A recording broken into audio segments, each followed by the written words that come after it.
కమల్ హాసన్ గారు lead role act చేసిన Indian 2 movie review ఏంటో చూద్దాం. మూవీ హిట్ అయిందా ఫ్లాప్ అయిందా అనేది కంప్లీట్ గా ఈ వీడియోలో మనం డిస్కస్ చేద్దాం. రివ్యూలోకి వెళ్లే ముందు మన ఛానల్ కనుక కొత్తగా ఎవరైనా చూసినట్టయితే వీడియో లైక్ చేయండి, షేర్ చేయండి and subscribe to our channel. కొంచెం సబ్స్క్రైబ్ చేయడం మర్చిపోకండి. ఇంకా రివ్యూలోకి వెళ్ళిపోయినట్టయితే మూవీ ఎలా ఉందనేది ఒక్క ముక్కలు చెప్పాలంటే నాకైతే అసలే నచ్చలేదు భయ్య. మూవీకి అసలు మెయిన్ ప్లస్ పాయింట్ వచ్చేసి కమల్ హాసన్ గారి పర్ఫార్మెన్స్. నిజంగా కమల్ హాసన్ గారు తన పాత్రలకు కరెక్ట్ గా న్యాయం చేశారు. అండ్ ఇంకొన్ని చోట్ల యాక్షన్ సీన్స్ లో మాత్రం పర్లేదులే బాగానే ఉన్నాయనిపించింది నాకు. మనకు ఫస్ట్ హాఫ్ లో ఫస్ట్ 20 minutes కూడా మూవీ లిటరల్లీ చాలా బాగుంది అనిపిస్తుంటుంది. నాకు అనిపించిన పాజిటివ్ పాయింట్స్ అంటే ఇవే ఈ మూవీలో. ఇప్పుడు నెగిటివ్స్ చూసుకున్నట్లయితే బీజిఎం అండ్ ఆ తెలుగు సాంగ్స్ అవైతే నాకు అస్సలు నచ్చలేదు. తమిళ్లో విన్నప్పుడు పర్లేదు, సాంగ్స్ బాగానే అనిపించాయి కానీ తెలుగులోనే అంతగా ఎక్కలేవు. అండ్ కమల్ హాసన్ గారికి కొన్ని గెటప్స్ అస్సలు షూట్ కాలేదు. డబ్బింగ్ ఇచ్చింది ఎవరో తెలియదు కానీ డబ్బింగ్ మాత్రం అస్సలు ఏం బాలేదు. ఇంకా అనిరుద్ మాత్రం చాలా డిసప్పాయింట్ చేసిండు భయ్య. బ్యాక్గ్రౌండ్ మ్యూజిక్ మాత్రం మరీ చెత్తగా అనిపించింది నాకు. అండ్ మనకు మొత్తం అంతా కూడా పార్ట్ 3 లో చూపిస్తామని చెప్పేసి పార్ట్ 2 లో ఏం చూపించలేదు. అది అసలు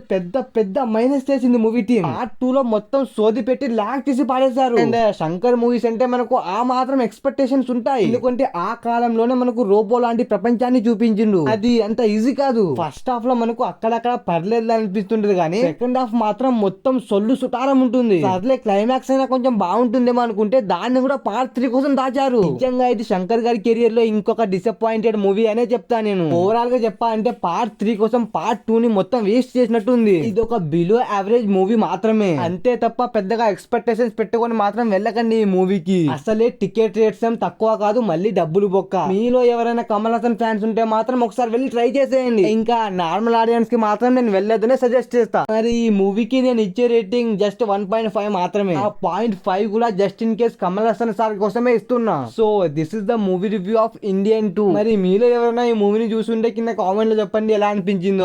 మళ్ళీ చెప్తున్నా, వీడియో లైక్ చేయండి, మన ఛానల్ ని సబ్స్క్రైబ్ చేసుకోండి. ఇలాంటి ఎన్నో రివ్యూస్ వస్తుంటాయి.